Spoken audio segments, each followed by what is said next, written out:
Falcon flights from Cape Canaveral Space Force Station or NASA's Kennedy Space Center. It's a striking event that happens as the feed lines are being chilled prior to the next event, which of course comes at T-minus 16 minutes when second stage liquid oxygen loading begins. That's followed up in T-minus 7 minutes when the chill down of the 9 Merlin 1D engines gets underway. It involves flowing a small amount of liquid oxygen through the plumbing and the turbo pumps and helps protect the engines from the risk of thermal shock and damage during the startup sequence. About 6 minutes out, the first stage kerosene tank should be full. Then at T-minus 4.5 minutes is when the strong back retract sequence begins. It starts with the clamp arms underneath the payload fairings opening up. And then because this is a Vandenberg launch, the transporter erector or the strong back will recline about 13 degrees away from the Falcon 9 rocket. It stays in that position until liftoff. At T-minus 3 minutes, the first stage liquid oxygen tank should be full.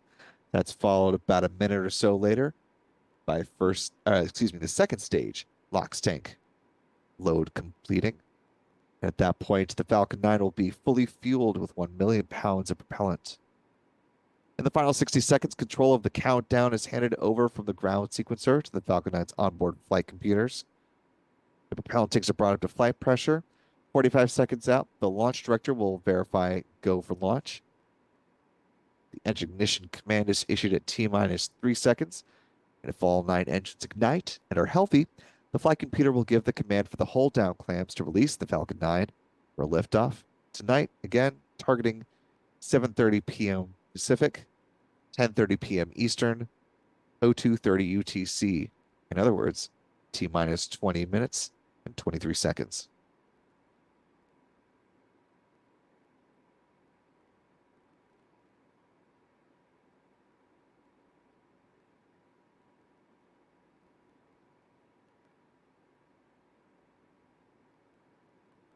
SpaceX's first stage will follow the path of the orange line you see here on your screen, where it will land on one of SpaceX's 3 drone ships.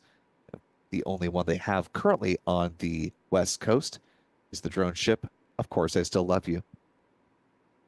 Other 2 here stationed in Florida. SpaceX will also recover the fairing halves using one of their recovery vessels here in California, stationed just a little bit further downrange of the map that you see here on your screen. T-minus 17 minutes, 26 seconds and counting. This is the Starlink 7-18 mission. 22 Starlink satellites on board this Falcon flight. Each of them clocks in at about 1,760 pounds or 800 kilograms. With their solar panels unfurled, they have a wingspan of about 100 feet or 30 meters. They use argon hull thrusters for in-orbit maneuvers. They're built in Redmond, Washington, which is near Seattle. They'll be deployed at about 180 miles or 290 kilometers in altitude at a 53 degree inclination.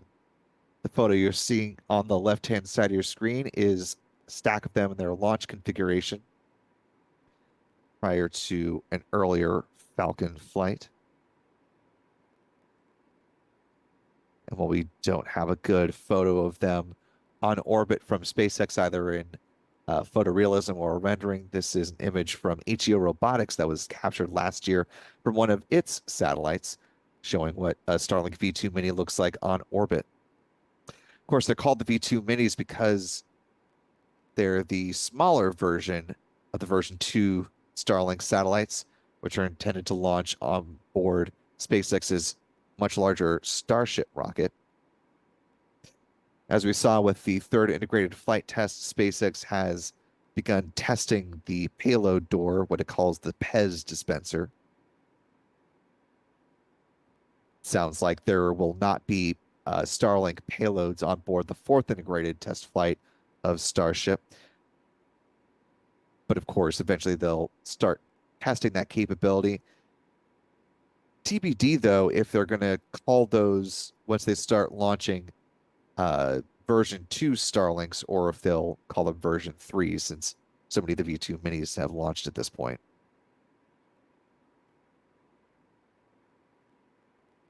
It's the pad. This is what we're expecting on a nominal flight of the Falcon 9 rocket on the Starlink 7-18 mission. Again, that T0 liftoff targeting 7:30 p.m. Eastern, 7:30 p.m. Pacific, 10:30 p.m. Eastern, 02:30 UTC. That'll be followed at T plus 1 minute 12 seconds when the Falcon 9 rocket passes through max Q, the point of greatest aerodynamic pressure on the vehicle. That'll be followed by a few events in fairly rapid succession. T plus 2 minutes 25 seconds. See first stage main engine cutoff, or MECO. That'll be followed a few seconds later by stage separation.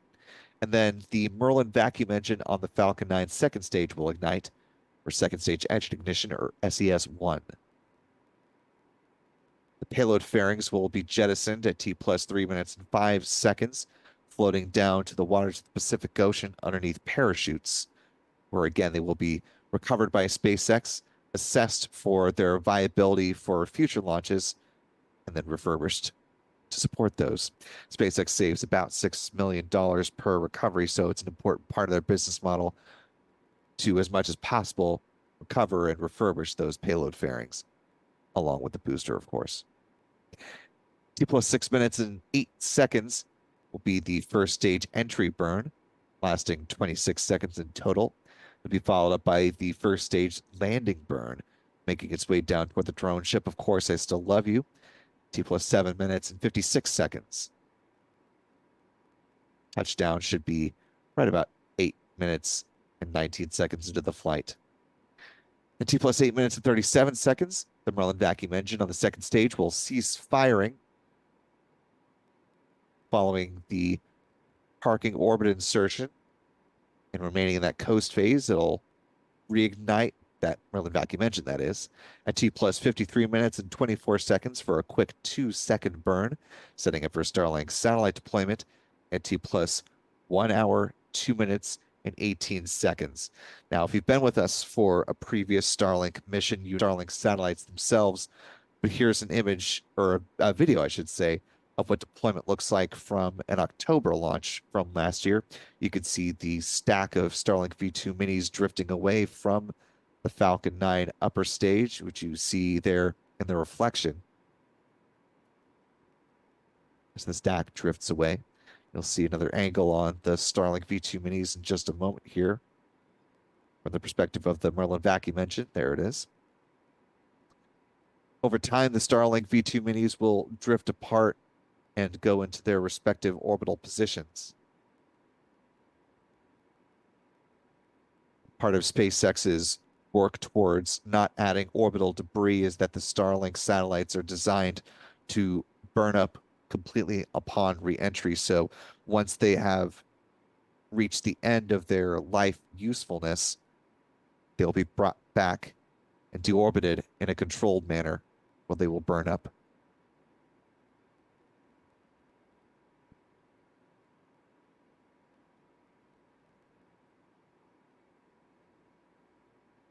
You know, the last few elements that we're waiting on. The engine chill down sequence, of course, has gotten underway by now. The first stage kerosene tank load should be complete. We are coming up on the strong back retract sequence beginning in just about 40 seconds. That'll be followed by first stage liquid oxygen load wrapping up. Second stage LOX load should be complete at T minus 2 minutes. The Falcon 9 will be fully fueled. 1 minute out will be the final pre-launch checks. Of course, the SpaceX launch director will give their go 45 seconds out. For retract. Engine ignition command at T minus 3 seconds, and a liftoff coming up at 7:30. And without further ado, promised views from SpaceX as we are closing in on what looks like a fairly lovely sunset. Do see some clouds hanging around the area though, so hopefully where you are, if you are one of our friends watching from Southern California, you've got decently clear views of this Falcon 9 flight tonight. Weather, of course, has been the long pole in the tent for SpaceX with this launch, the last 2 attempts. But so far, it looks like these clouds are not going to be an impediment for liftoff in now less than 4 minutes.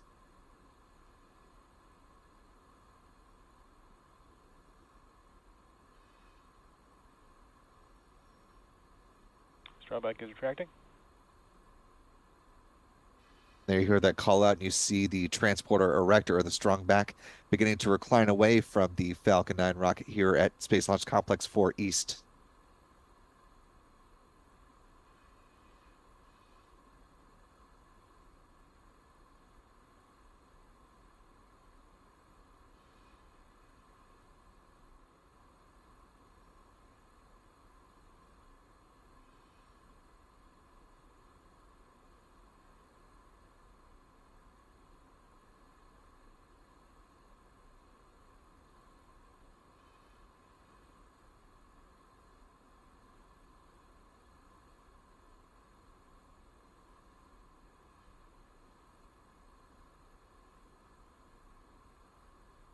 T-minus 2 minutes, 53 seconds and counting.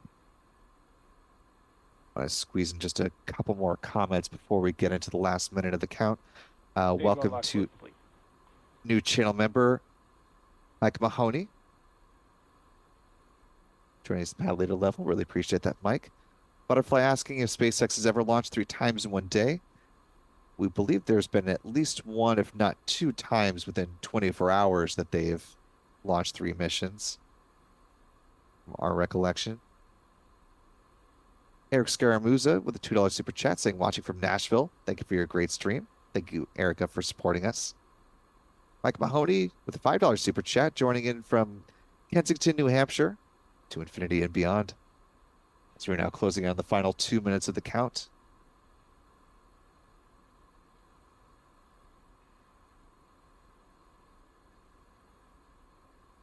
Since we are within the last 2 minutes, we're going to go ahead and keep our eyes on the Falcon 9 rocket, just in case there's any last minute something or other that crops up, and we want to make sure we're paying attention and have our ears open here.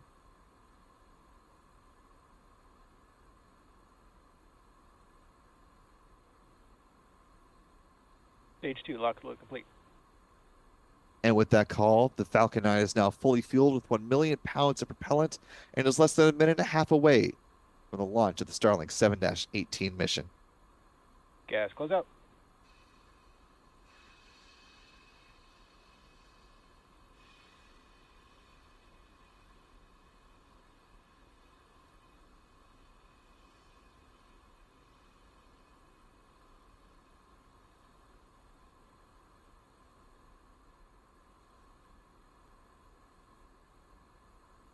And again, the venting you're seeing here are the ground gas closeouts that you just heard that call out for. Falcon 9 is in startup. And in just a few more seconds, we should hear the SpaceX launch director give their go for launch. And again, at the top right-hand corner of your screen, that is LD is go for launch. Launch time in real time. So you're about 30 seconds away if you're in Southern California. So keep your eyes peeled to the skies.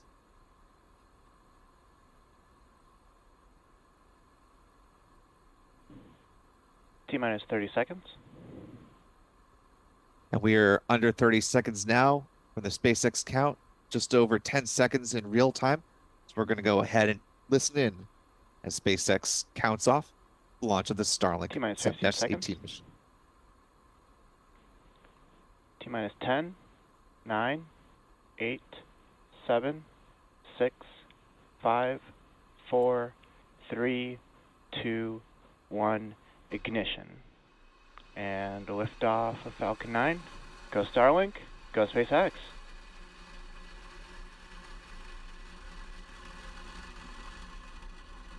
MOD tier pressure nominal. Vehicle is pitching downrange.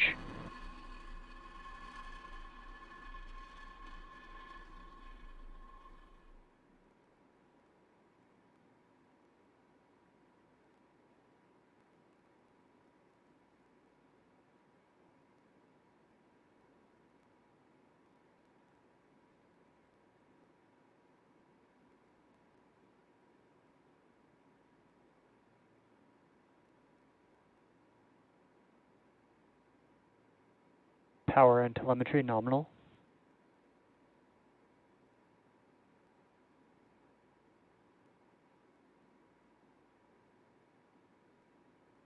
And with that, we had a good liftoff of the Falcon 9 rocket, now a minute into flight. Falcon 9 is supersonic.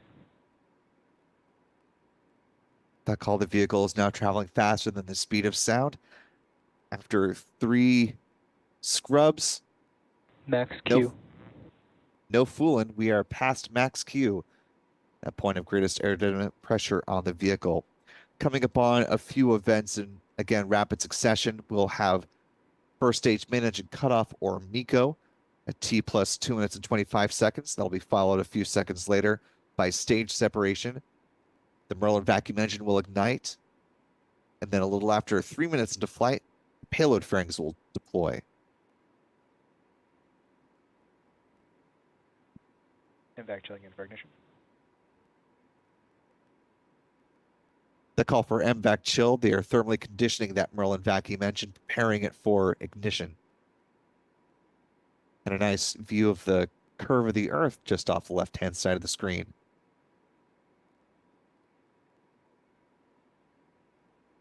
As it looked like a beautiful launch at sunset.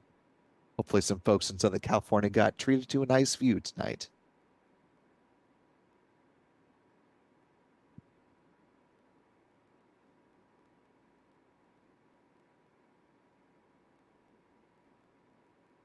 MECO.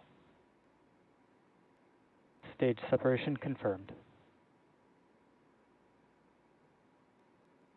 And vac ignition. And all good callouts from the SpaceX team, and some good visuals here from the Falcon 9's onboard cameras. You can see there on the left-hand side of your screen those hypersonic grid fins deploying on the Falcon 9 first stage. They'll help provide steering and stability as that booster makes its way back down towards the drone ship. Of course, I still love you. If successful, this will be the 87th landing on that drone ship. Fairing separation confirmed.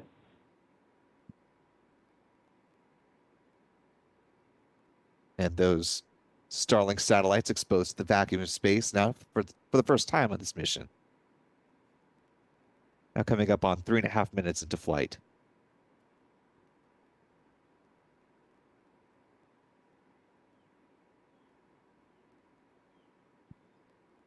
The next milestone we'll see coming up will be that first stage Both entry vehicles burn. are following nominal trajectories.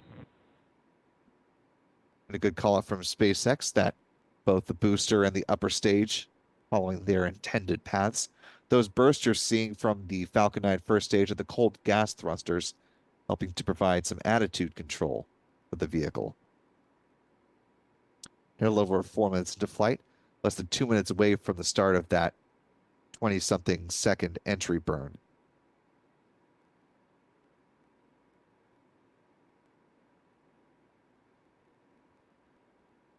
This booster that has supported this mission, tail number 1071 in the SpaceX fleet, made its 15th liftoff.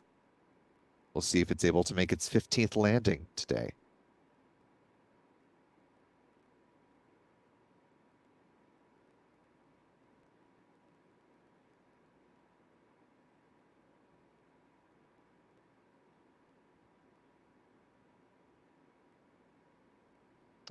And to go back to a question that we got from Butterfly while we're waiting on the start of that entry burn, just a little over a minute from now, there were a couple of times, as fortunately Stephen was able to run the numbers and look up some of the history for us in the background. Appreciate that, Stephen. There were a couple of times when SpaceX was able to launch 3 times within 24 hours. Back in February, they launched the USSF 124 mission, followed by the launch of Intuitive Machines IM-1, and then Starlink 7-14. All those missions happened Both in the vehicles span. continue to follow nominal trajectories. Get some great views of the shadow of the first stage on the booster there. hitting the setting sun. As I was saying, those missions happened over the span of 23 hours and 4 minutes. Then just about 3.5 weeks ago, saw the launch of Crew 8, followed by Transporter 10 and Starlink 6-41. Those 3 launches happening within Stage 1 entry burn startup. 20 hours and 3 minutes, right as we were seeing the entry burn begin on this particular mission.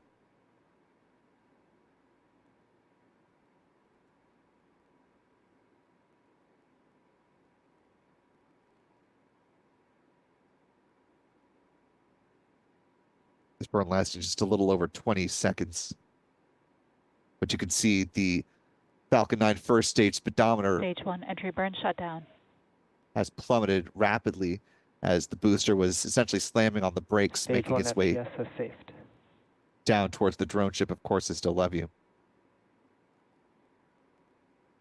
Still seeing a nominal burn on the Falcon 9 second stage that Merlin Vacuum mentioned there. Nice view of sunset in the upper part of the screen.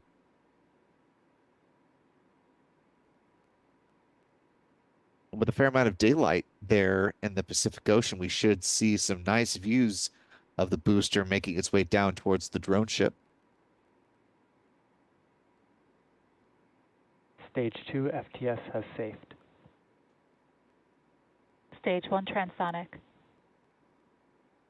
And the call to flight termination system has been safed. It's no longer needed on the upper stage. Coming up on the landing burn here. Less than 20 seconds.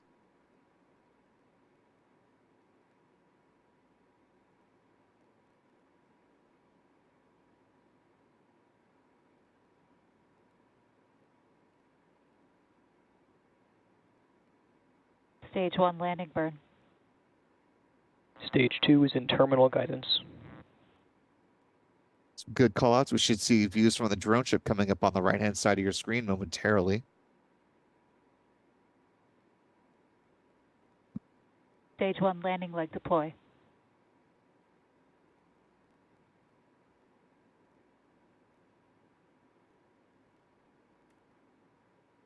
Stage 1 landing confirmed. And with that, we have a confirmed good landing of the Falcon 9 first stage booster, B-1071.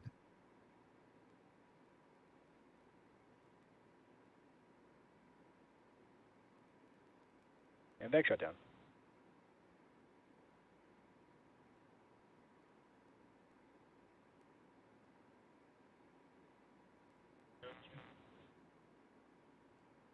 Nominal orbit insertion. And a good call out from SpaceX for that nominal orbital insertion. The Falcon 9 upper stage will remain in that parking orbit until T plus 53 minutes and 19 seconds. And there will be just a brief 1-second burn, setting up for the Starlink satellite deployment at T plus 1 hour, 2 minutes, and 13 seconds. And again, because SpaceX does not carry through the full flight path and broadcast forum for their missions, we'll wait for confirmation of Starlink satellite deployments